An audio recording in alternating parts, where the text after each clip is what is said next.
Magandang tanghali mga kapatid.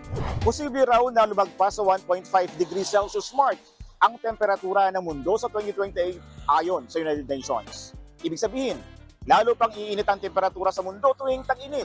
Ano nga bang ginagawang paraan ng mga kapatid natin para mapigilan ang global warming?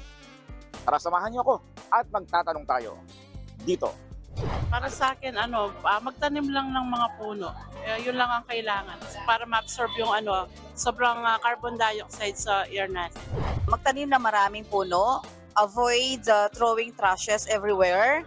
So kailangan magkaroon tayo ng disiplina para magkaroon ng solusyon yung global warming.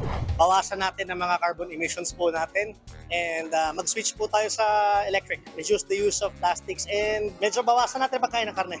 Gumamit na rin tayo ng mga public transport para hindi lahat lumalabas nakakotse. Tsaka magtanim ng mga puno. Kailangan yung mga environment natin maligtas. Po, yung pag-iwas po sa pagsunog po ng mga basura po, yung tamang pagsasegregate po, at saka pagtatanim po ng mga puno pa. Paglilinis po, disiplina sa sarili, gaya po ng mga tapon po ng kalat sa mga tamang basurahan lang, hindi naaanod sa mga ilog, ganun po. Ako ang inyong hani ng bayan, ang tunay at nag-iisang pantanggal umay sa pananghalian.